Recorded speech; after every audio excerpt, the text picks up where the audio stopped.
Pleasant evening and a very warm welcome to the national news broadcast. We are coming to you live from Rupavahini's news studios. I'm Lanka-Russia. And I'm Siobhan Pereira. Let's take a look at your headlines right away. The President forms an expert committee to address public service salary disparities. Russia agrees not to recruit any more Sri Lankans for military operations. The proposal to revise electricity tariffs directed to Public Utilities Commission. Statements made by certain rating agencies are baseless as the world gradually builds its confidence in the Sri Lankan economy. State Minister Semsingha says. Patients with complexities have increased due to the use of substandard cosmetics. Malawi Vice President killed in a plane crash.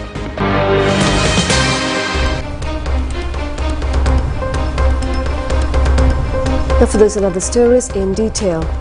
President Ranil Wickremesinghe has appointed a specialist committee to address salary anomalies in the government service. Now, this committee is comprised of 4 Director Generals. The President has instructed that the committee submit its recommendations report within 3 months. This committee, chaired by a former Presidential Secretary, Udaya Seneviratne, comprises of various distinguished members, including Director General of the National Budget Department, SDJ Nilukshan, Director General of the Management Services Department, Hiransa Kalutantri, Director General of Combined Services, S.R. Lokabandara, Director General of Institutions, H.A. Chandana Kumarasinghe, Dr. Terence Gamaniti Silva, Dominda Hulangamua, Chandi H. Dharmaratna and Isuru Tilakawardana. Presidential Additional Secretary Vernon Pereira serves as the Secretary of the committee. With careful consideration of the prevailing salary anomalies among various employee groups within the public service, measures will be taken in the 2025 budget to review and potentially revise salaries, wages and other provisions across all sectors. This task has been delegated to the expert committee. Minister Ali Sabri met with Russian Foreign Minister Sergei Lavrov yesterday. The bilateral meeting was held in parallel to the BRICS 2024 Foreign Ministerial Session with developing countries in Russia. During the meeting, the 2 foreign ministers agreed to further enhance bilateral ties, including in the spheres of tourism, higher education and economic cooperation. Minister Sabri, during the meeting, brought to the attention of his Russian counterpart the issue of Sri Lankan citizens who have joined the Russian armed forces and sought his assistance in resolving the issues encountered by them. In this regard, it was agreed that the forthcoming meeting that is scheduled on June 26th and 27th between the Sri Lankan high-level delegation led by State Minister Tharaka Balasurya and the Deputy Minister of Defence of the Russia will review these issues in detail and take suitable action to arrest the situation. At the request of Minister Ali Sabri, it was also agreed that no further recruitment from Sri Lanka will be done. The proposal to revise the electricity tariffs by the beginning of next month has been directed to the Public Utilities Commission. Now, the Ceylon Electricity Board has said that the tariffs will reduce accordingly. The government has taken a policy decision to revise the electricity tariffs in accordance with incurred expenditures at least once a quarter in a year. Accordingly, the relevant proposal has been directed to the Public Utilities Commission last Friday. The relevant proposal will be implemented on the categories of domestic, religious, state buildings and public. Accordingly, the Public Utilities Commission will issue a final decision on the tariff system with the relevant revisions after obtaining public opinion. State Minister Shehan Semsingha says that statements made by certain rating agencies are baseless as the world gradually builds its confidence in Sri Lanka's economy. He pointed out that the International Monetary Fund has reflected positively on the Sri Lankan economy. State Minister Shehan Semsingha said that the reputed rating agencies are inflicting a severe injustice to the country. He said that with the economic progression and credibility built among the global community and the IMF, along with other financial agencies extending assurances to the Sri Lankan economy, it is regrettable that such reputed agencies would create a negative outlook on Sri Lanka, which could also influence a negative global reaction. He said that the IMF has always assured the credibility of the rebuilding economy economy in Sri Lanka. Therefore, he pointed out that socializing such baseless statements would only inflict injustice to the country. He said that after a few days following the release of the statement of the agency, the IMF released a separate statement with a positive outlook on the Sri Lankan economy. Accordingly, the minister said that the program review will be considered by the 12th. The state minister expressed his confidence in receiving the support of other countries in the world in this regard. He said that as a nation, they have built a sustainable economic groundwork to ensure an economy which would not collapse in future by the government led by President Ranil Wickremesinghe. State Minister Ranjit Siambalapitiya says that Sri Lanka has been able to reduce the external debt by $0.3 billion at present. He pointed out that the Sri Lankan rupee has further strengthened accordingly. State Minister Ranjit Siambalapitiya said that with the dollar being depreciated by 7%, during those 3 months, the value of the external debt increased by $4.6 billion. He said that certain groups attempting to claim that $4 billion have been taken as an external debt. However, he pointed out that the government has been able to reduce the overall external debt amount by $0.3 billion within these 3 months. He said that local debt has increased by a certain amount, with the amount at 222 billion rupees, which is $0.8 billion. He said that this phenomenon has occurred with the strengthening of the rupee. He also said that the reserves are currently at 6 billion mark and heading towards a positive level. Moving on with more local news now, Minister Bandula Gunawarddena says that workers have been produced targeting the job market based on certain changes made to the education system, which suits the modern world. Now, the minister said that many youngsters become prey to hateful politics in the past due to the unavailability of suitable education system for their skills. The minister made these remarks while taking part in the event held to award NVQ certificates for 240 technicians who served in the Sri Lanka Transport Board Engineering Division for a long period. The ceremony was held at the Department of Government Information. SLTB officials were present at this occasion. Minister Bandula Gunawarddena said that only 3 streams, including commerce, science and arts, existed in the education system. However, he said that those who are with talents in the technological system and the stream had to resort to the art stream to gain a degree. He said that such graduates were left jobless due to the unavailability of jobs in line with their stream. He said that such youth, out of frustration, joined the JVP uprisings in 1971 and 89, becoming victims of hateful politics. However, he said that as a subject minister, he was able to introduce an information technology stream which paved the way for youth to find suitable jobs and be relevant in the modern world. The number of patients with complexities has increased due to the use of substandard cosmetics. Dermatologists emphasized that the responsible entities should issue these products to the market within a regulatory process benefiting the public. Media spokesman of the Government Medical Officers Association, Dr. Shamil Vijay Singh, said that cosmetics have reached markets and societies through media and social media in a rapid pace. President of the Institute of Consultant Dermatologists, Dr. Sriyani Samaravira, said that unsuitable ingredients are in many cosmetic products. She said that with heavy metal absorptions, those who apply cosmetics may inflict with kidney-related diseases. Also, she said that apart from heavy metals and steroids, consumers are interested in bleaching. She said that the American FDA has removed its generally recognized as safe status from whitening products several years back. Therefore, she said that it is not safe to use such products.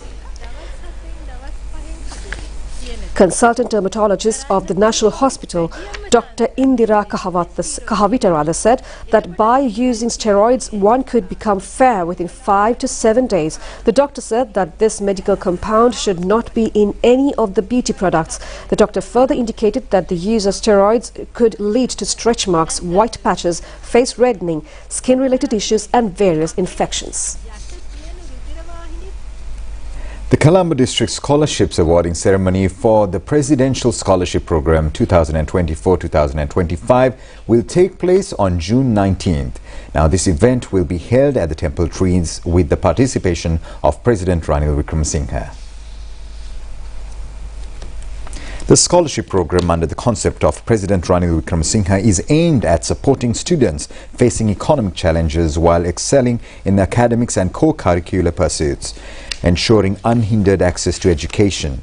242 scholarships out of the 6,000 allocated for a duration of 24 months to students pursuing GCE A-level, each receiving 6,000 rupees per month, have been designated for the Colombo district. Consequently, all scholarship recipients, including their outstanding payments, will be paid on the same day. Furthermore, as part of the Presidential Scholarship Program's initiative to extend scholarships to 100,000 students from grades 1 to 11, the Colombo district is expected to receive approximately 5,000 scholarships. Based on the submissions of scholarship winners lists from regional education officers to the Presidential Fund, 1,758 selected recipients from 396 schools in the Colombo districts are set to receive their scholarships. Scholarship recipients will receive notifications via phone calls and text messages using the contact information provided in their scholarship applications. Further updates will be shared on the official Facebook page of the President's Fund in the coming days. Prime Minister Dinesh Gunawardena has instructed officials to act immediately to restore the education of the affected children in disaster-stricken areas. He made these remarks while taking part in an event held to distribute school equipment and dry rations for a group of affected children. Were held at the Hanvala Church, Puakpitia Purvarama Temple and Subhadrarama Perivana in Avisavela. The events were held with the participation of Prime Minister Dinesh Gunawardena. The Prime Minister informed the education authorities to ensure uninterrupted educational activities for these children. The dry rations and school equipment were donated by Hong Kong Shakyamuni Buddhist Foundation and Sri Lanka-Russia in Singapore. The International Labour Organization has commended Minister Manusha Nanayakkara and commended the recent salary increment for the plantation sector workers while adhering to the organization's principle of social dialogue during this process. This was revealed by the Director General of the International Labour Organization in Geneva. Minister Manusha Nanayakkara attended the annual International Labour Conference of the International Labour Organization. The minister held a significant meeting this morning with the Director General of the organization, Gilbert F. Humbo. During the meeting, Minister Nanayakkara presented several key initiatives and ongoing projects by the Ministry of Labour and Foreign Employment, highlighting Sri Lanka's commitment to improving labour standards and employment conditions. The minister briefed on the policy, which includes unemployment benefits, maternity benefits and employment injury insurance. Minister Nanayakkara highlighted that the organization's assistance is needed to strengthen this framework. Additionally, the minister discussed an upcoming collaborative efforts with the ILO, an international organization for migration, to train care workers. This initiative aims to increase female workforce participation, eliminate gender discriminatory practices and ensure decent work conditions for women in Sri Lanka. Director General of the International Labour Organization, Humbo, expressed his admiration for the progressive work undertaken by Sri Lanka's Ministry of Labour and Foreign Employment. Minister Nanayakkara's discussions and presentations at the International Labour Conference underscore Sri Lanka's ongoing commitment to labour reform and international cooperation to enhance workforce employment standards and social protection. Minister Nanayakkara was accompanied by Sri Lanka's permanent resident representative to the United Nations and ministry officials who were present at this occasion. Minister Susil Premchand says that steps will be taken to commence GCE advanced level academic activities soon after the conclusion of the GCE ordinary level examination in an effort to avoid wasting time of the children. He also said that steps will be taken to expedite the university admission as well. He made these remarks during a program held yesterday at the Ministry of Education. The program was organized to appreciate the students who were recorded outstanding results at this year's GCE Advanced Level Examination. The students received laptops and tablet computers from Minister Premchand. Secretary to the Ministry of Education, Tilaka Jayasundara was present on this occasion. Minister Sushil Premchand said that those who sat for this year's ordinary level examination will be able to sit for the advanced level examination in August. He said that this year's batch will begin on November 27th and the next batch will begin in September, allowing students to sit for their advanced level examination within a year. The minister said that following the 13 years of education, students will be 18 years of age, and by 18 plus, they should be able to complete their advanced level examination. University Grants Commission is also expediting the process to enroll students to universities. He said that students should be able to apply for universities based on their results at the earliest. He pointed out that the university facilities will also be developed to accommodate the number of student enrollments. The construction of the solid waste management project for Colombo City has been completed.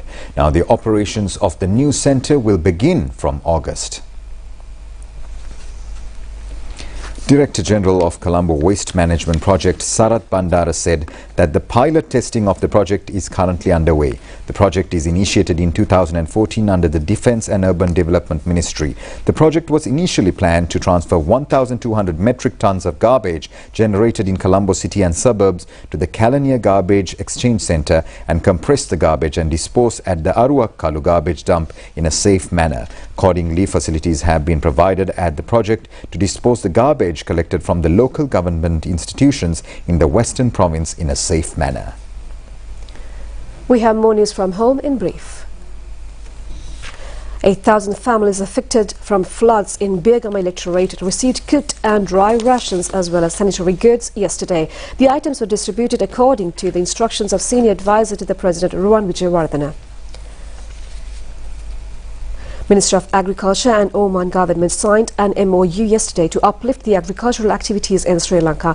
Minister Mahinda Amaravira, representing the Sri Lankan government, and Ambassador of Oman in Sri Lanka, Ahmed Ali Syed Al Rashidi, on behalf of the government of Oman, signed the document. The MOU is consisted of strengthening bilateral affairs on academic and research, agricultural products, imports and exports. Police Special Task Force apprehended a suspect during a raid conducted at two large-scale marijuana cultivations at the Hambegamur Reserve, Karapinchalambe. 187,857 marijuana plants and 6.725 marijuana saplings cultivated in a 20-perch land were destroyed following the raid.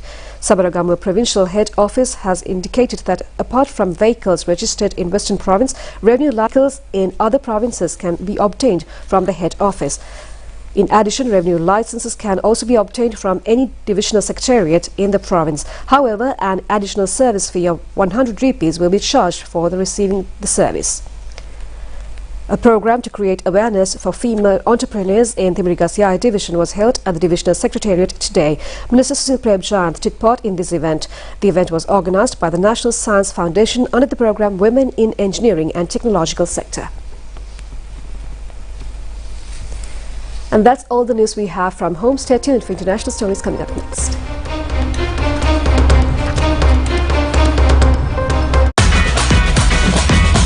Prima Kottumi, Pantamai.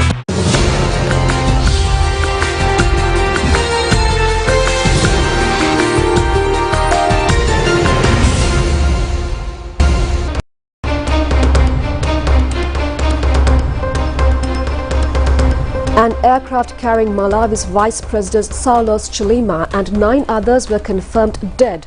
A statement from the Malawi President's office declared today. The Malawi Defense Force aircraft went off the radar after it left the capital Lilongwe yesterday morning. The plane was supposed to land in Mzuzu International Airport in the country's north just after 10 local time. In a speech late yesterday, President Lazarus Chakwera stated that a search and rescue operation was continuing. Furthermore, Malawi Vice President's plane was found with no survivors. The reason for the aircraft's disappearance was yet to be found.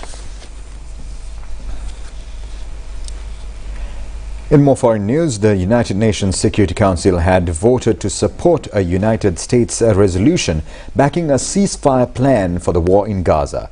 Now, the proposal sets out conditions for a full and complete ceasefire, the release of hostages held by Hamas, the return of dead hostage remains, and the exchange of Palestinian prisoners. 14 of the 15 Security Council members voted in favor of the United States draft resolution. Russia abstained. The resolution states that Israel had accepted the ceasefire proposal and urges Hamas to agree to it too, which meant that the Security Council joins a number of governments as well as the G7 group of the world's richest nations in backing the three-part plan that was unveiled by President Joe Biden.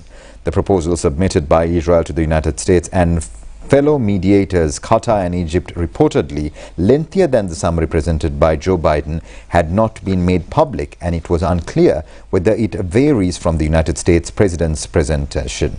The proposal was agreed by Israel's three-man war cabinet and had not divulged to the wider government. Israeli Prime Minister Benjamin Netanyahu had not stated directly whether he supports the plan as laid out by President Joe Biden.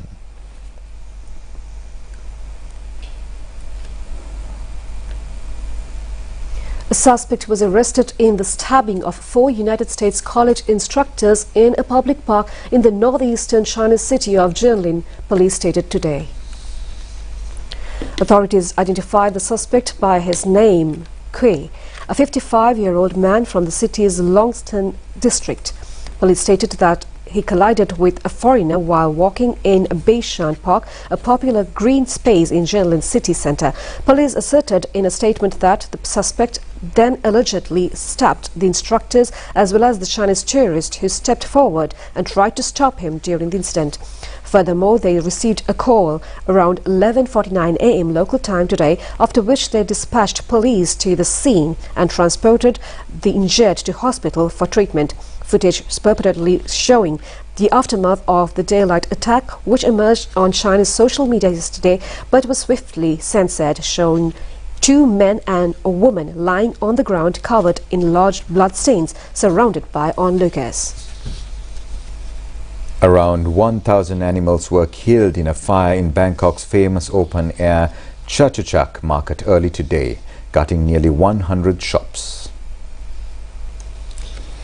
With tens of thousands of shops crowding narrow lanes, Chatuchak was one of the Southeast Asia's biggest markets. Many animals were burned to death in their cages in the pet zone. Authorities said that the blaze started by an electrical short circuit, had no human casualties or injuries were reported. This zone of the market was subjected to regular inspections and had been criticized for the animals' poor living conditions, which had reportedly led to high rates of disease and death. The fire damaged most of the 118 shops in the pet zone, which covers about 1,400 square meters according to a preliminary inspection. Prima kottumi fantamai.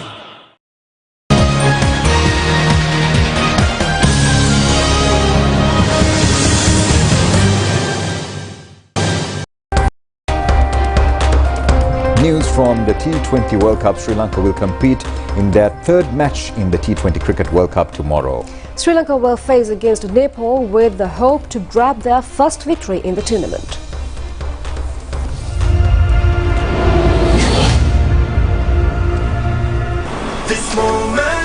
The match will be played at 5 a.m. Sri Lankan time at the Lauderhill Stadium in Florida. Sri Lanka engaged in their practice sessions yesterday in preparations of the match tomorrow. Sri Lanka lost both the opening matches played against South Africa and Bangladesh respectively. Accordingly, Sri Lanka is placed at the bottom of their group. Sri Lanka and Nepal have competed each other in only one T20 international match. 16 T20 international matches have been played at the Lauderhill Stadium in Florida. Sri Lanka has played twice on this ground against New Zealand with 1 win and 1 defeat.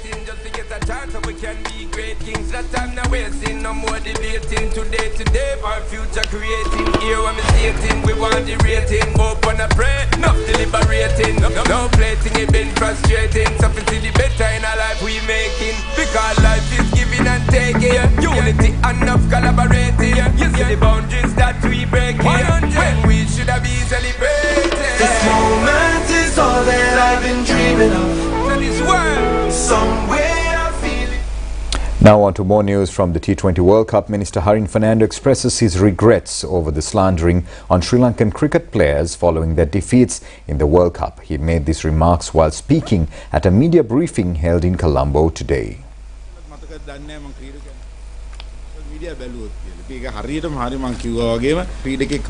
Minister Harin Fernando urged Sri Lankan cricketers not to use social media before they left the country for the tournament. He said that no player involved in their respective sport play with the intention to lose. He said that severe steps will be taken against the incidents of violation of discipline. He said that not only the cricketers but even the social media users have no discipline. He said that he observed how even veteran cricketers like Sana Jayasuriya are being slandered on social media.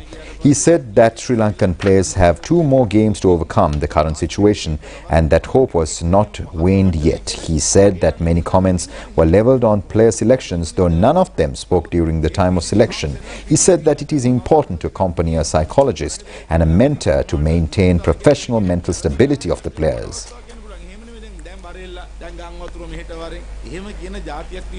Meanwhile, captain of the Sri Lanka women's cricket team, Chamari Atapattu, extended her well wishes to the Sri Lankan men's team led by Wanidhu Hasaranga to win the next 2 matches of the T20 World Cup. Tinamu macang, prima kottumi, fantamai. And that's all the news we have for tonight. Join us tomorrow at the same time for the very latest on ChannelEye. I'm Dilanjali, together with Shevon Shan, signing off. Good night.